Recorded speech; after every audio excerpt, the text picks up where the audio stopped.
organizers for inviting me to share with you some of the challenges that we face in our localities as far as cancer delivery is concerned, and some of the opportunities that we see that we could use in getting better cancer delivery in our society.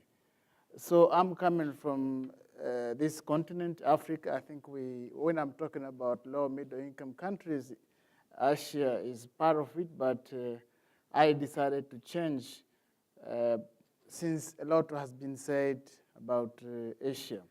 So Africa, as you can see, it is divided into north, south, west, and east. And sometimes we say it is either sub-Saharan African or above Saharan Africa. And that is not an arbitrary line. It has some meaning on it. Well, we know that Africa is the largest continent, second largest continent, second to Asia, and that the coverage land area is about 20%, and the population is about 13% of the whole world population. We know that it is most resource-challenged country, and we know that Africa currently is facing the young population, and there are very heterogeneous disease pattern in terms of genetics, environment, geopolitics, economics, social factors, as well as political instability. And all these factors do affect the prevalence, incidence, and mortality of cancer in Africa. The contribution of Africa, as far as oncology or burden is concerned, is about 25%.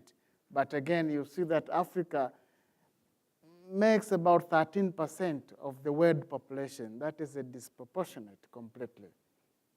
We know that this will increase to by 85% in the year 2030, but still Africa is overburdened by communicable disease as well as non-communicable disease, and that is due to budgetary constraints. Again, the other thing is, while developed countries are united, Africa is disintegrating. So the scope of my talk are those, and I will be talking about the challenges that we face and what are the areas of opportunities that we think. One of the challenges that we are facing is the catchment area. The catchment area that we actually give our services is big. The infrastructure is poor. The costs to reach all those areas is, again, very huge.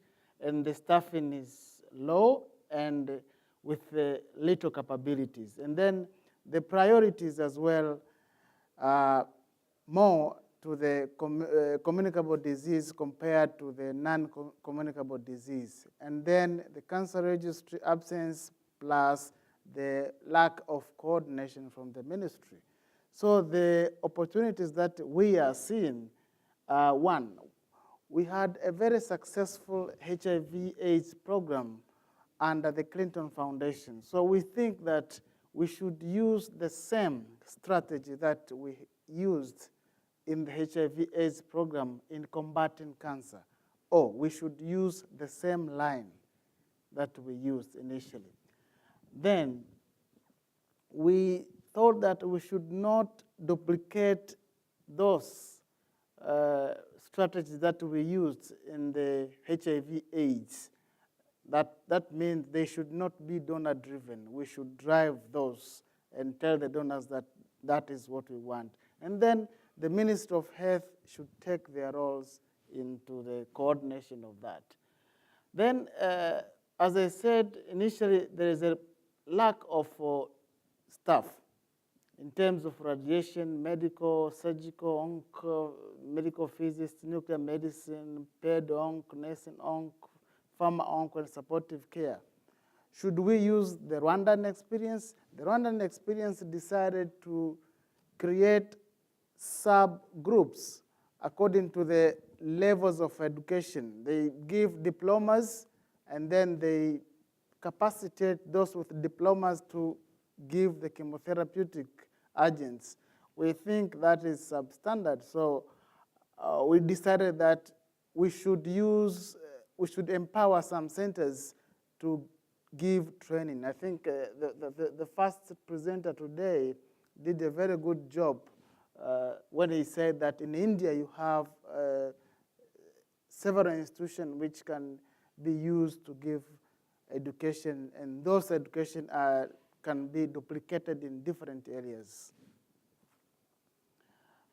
Coming to the early detection, screening and early detection, the challenges that we are facing are not all clients will come to the facility for screening because of the infrastructure, the distance, and then the cost. We have, again, limited screening facilities, and then we have limited equipment for the screening, and staffing as well are limited and are not well educated in doing screening. And then the other thing is awareness.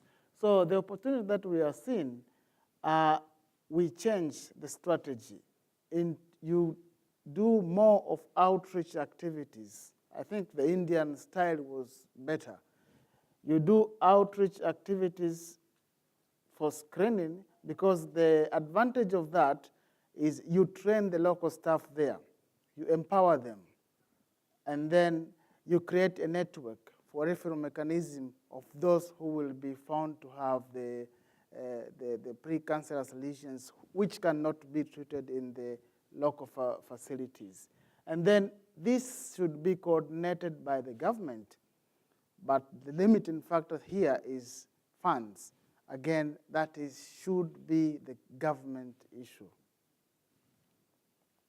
For me,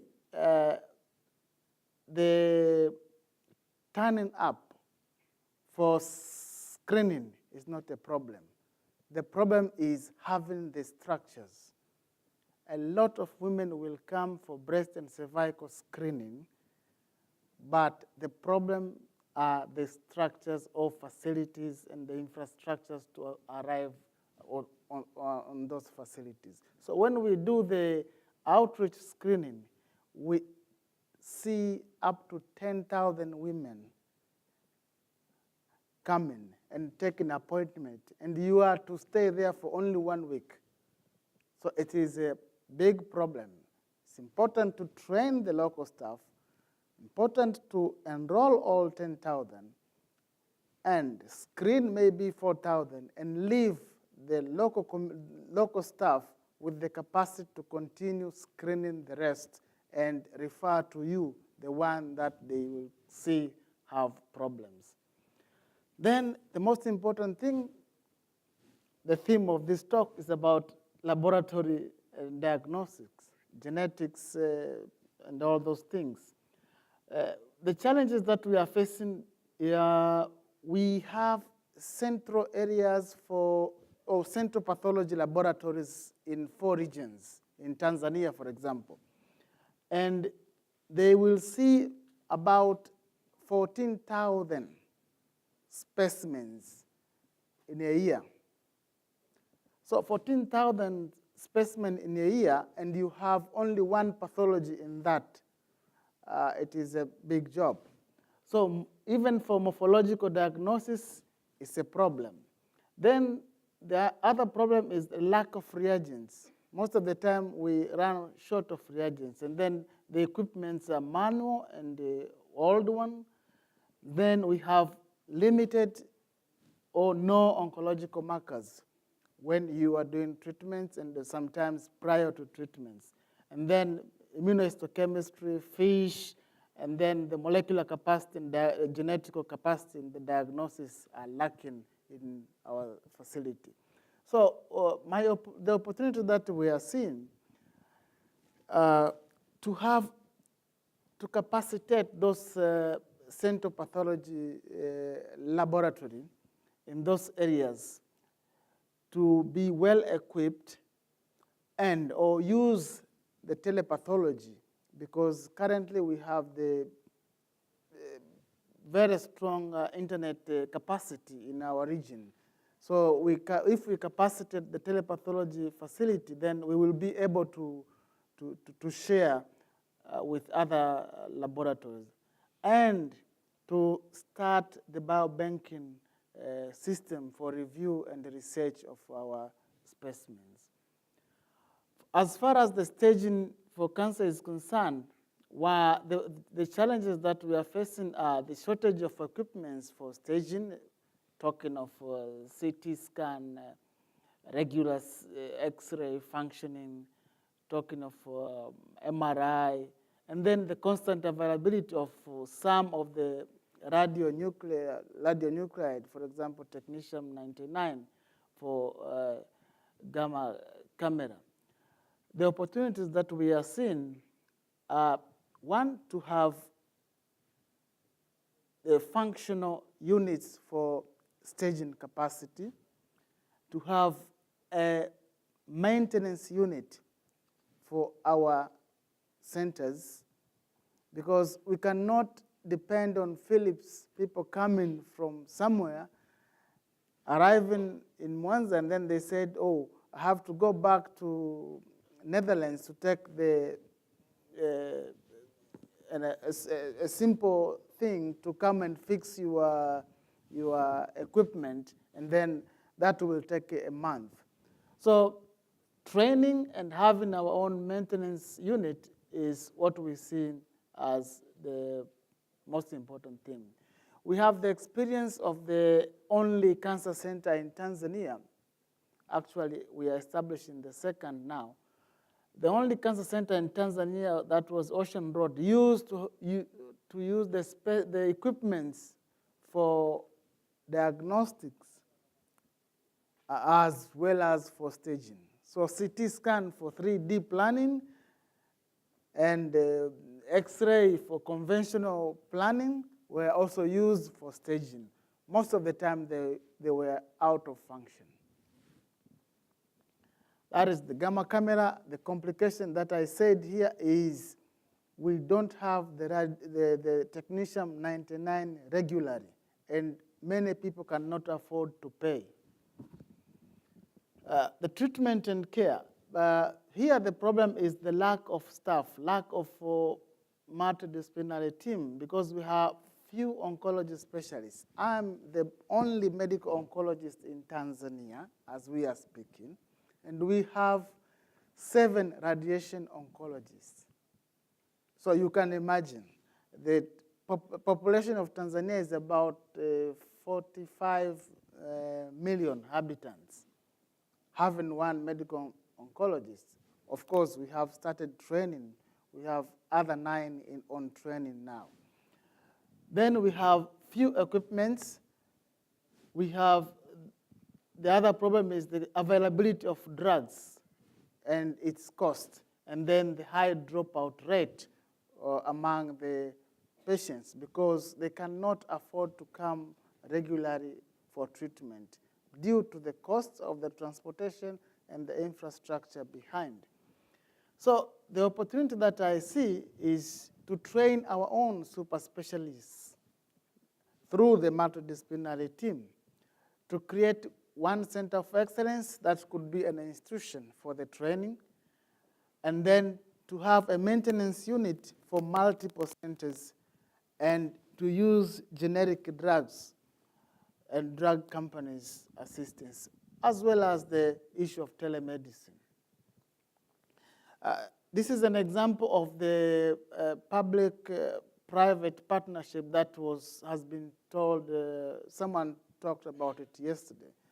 So when I completed my specialty in Italy, coming back to Tanzania, I found nothing, no office for me to practice. So we started construction of the 4 major banked facility, and we did this in 1 year. The government committed itself, and then the donor community committed themselves, those are the bankers, committed themselves to give us the machines. And we received 2 Linux and 1 cobalt from International Atomic Energy Agency. Currently, we are in the process of construction, the 120-bedded capacity hospital with many major facilities inside. The palliative care, we cannot cure all. So the opportunities that we are seeing is to again use the same network, the home-based care used by the HIV/AIDS, and then to create a network and satellite hospitals as palliative centers. The cancer registry is very important for advocacy, very important for advocacy and very important for projection and planning of our cancer services. Research, here we need to collaborate, to create research teams, to create research centers of excellence, biobanking, and give priorities to our studies. Then, in summary, we have to decentralize our health system, use the existing programs, that is the HIV/AIDS example, use the health informatics, for example, the teletechnology, and increase the insurance percentage of the insured population, and then to partnership with the Ministry of Health, NGOs, academic institutions, research centers, so that we can give better health care, and involve and make the community aware of increasing burden and the impact of cancer. Thank you.